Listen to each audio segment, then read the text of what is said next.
ఆదిలాబాద్ జిల్లా కేంద్రంలోని కైలాస్ నగర్ లో గల కంది శ్రీనివాసరెడ్డి ప్రజాసేవా భవన్ లో ప్రజలు అభిమానుల రాకతో నిత్యం సందడిగా మారుతోంది. పట్టణం నలుమూలల నుండే కాకుండా పలు గ్రామాల నుండి తరలివచ్చి కంది శ్రీనివాసరెడ్డితో తమ గోడు వెళ్లబోసుకుంటున్నారు. ఆపదలో ఉన్న వారికి కంది శ్రీనివాసరెడ్డి తన వంతు సహాయం అందించి వారికి అండగా నిలుస్తున్నారు.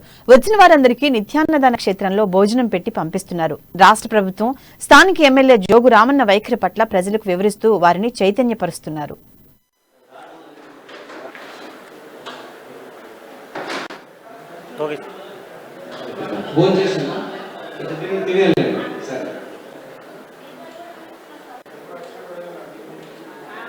మాకు 57 ఏళ్ళు నిండినాయి, మాకు పింఛన్ వస్తలేదు, మా చదువుకునే పిల్లలకు స్కాలర్షిప్ వస్తలేదు చదువుకున్నందుకు. జోగు రామన్న మీ ఊర్లకు డబుల్ బెడ్రూమ్ ఇండ్లు ఇస్తా అని వచ్చిండా? ఓట్లప్పుడు చెప్పిండా? అన్ని ఊర్లలో చెప్పిండు జోగు రామన్న. 3 ఎకరాల భూమి ఇస్తా అని చెప్పిండు.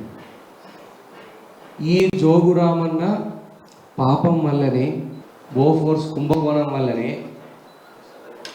జోగు రామన్న ఈసారి చిత్తుగా ఓడించి ఇంట్లో ఊకుండా పెట్టండి. జోగు రామన్న ఊకుండా పెడతారా?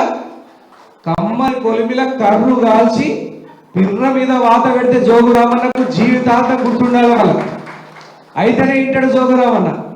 నంబర్ 1 అవినీతి పరుడు. ఆదిలాబాద్ ఎవరన్నా ఉన్నారంటే జోగు రామన్న. గుర్తుపెట్టుకోండి పెద్దమ్మ.